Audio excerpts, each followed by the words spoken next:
Warahmatullahi wabarakatuh. Nama saya Laude Azam Salam. Saya di sini akan menerangkan apa itu kode etik dan yaitu pengertiannya tentang apa yang akan dilakukan jika kode etik itu dilanggar dan semacamnya. Yang pertama itu adalah kode etik insinyur. Apa itu kode etik insinyur? Itu adalah norma dan asas yang diterima oleh para insinyur sebagai landasan ukuran tingkah laku. Kode etik ini tidak hanya melindungi masyarakat, tetapi juga membangun dan memelihara integritas dan reputasi dari profesi kita, yaitu sebagai insinyur. Dan di sini pasti kita akan bertanya tentang apa sih ciri-ciri insinyur. Nah, maka saya akan sebutkan ciri-ciri insinyur adalah memegang teguh kode etik profesi, pekerjaan, keahlian awet, segar dan mutakhir, berupaya mencapai standar hasil yang lebih baik, dan senantiasa berupaya memperbaiki diri, mempertahankan integritas dan bekerja ke arah kesempurnaan, cakap dalam prakarsa, kreativitas, kearifan dan kedewasaan, dan terakhir adalah berketerampilan tinggi dalam melakukan perhitungan, perancangan dan evaluasi. Dan ada 4 kaidah dari kode etik, yaitu mengutamakan keluhuran abadi, budi, menggunakan pengetahuan dan kemampuan untuk kepentingan kesejahteraan umat dan manusia, bekerja secara sungguh-sungguh untuk kepentingan masyarakat sesuai dengan tugas dan tanggung jawabnya, dan yang terakhir atau yang keempat adalah meningkatkan kompetensi dan martabat berdasar keahlian profesional keinsinyuran.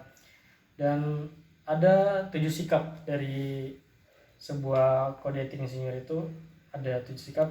Sikap pertama adalah insinyur Indonesia senantiasa mengutamakan keselamatan, kesehatan dan kesejahteraan masyarakat, dan tentunya dalam bekerja juga. Insinyur Indonesia senantiasa bekerja sesuai dengan kompetensinya. Ketiga, insinyur Indonesia hanya menyatakan pendapat yang dapat dipertanggungjawabkan. Keempat, insinyur Indonesia senantiasa menghindari terjadinya pertentangan kepentingan dalam tanggung jawab tugasnya. Kelima, insinyur Indonesia senantiasa membangun reputasi profesi berdasarkan kemampuan masing-masing. Keenam, insinyur Indonesia senantiasa memegang teguh kehormatan, integritas, dan martabat profesi. Dan ketujuh, yaitu insinyur Indonesia senantiasa mengembangkan kemampuan profesionalismenya.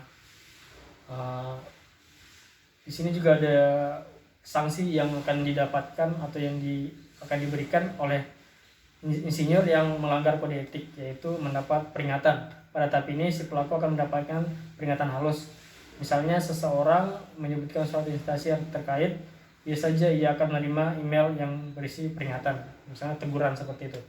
Dan kedua yaitu pemblokiran, atau seperti mungkin namanya akan diblokir di beberapa perusahaan gitu. Ketiga yaitu hukum pidana, yaitu pelaku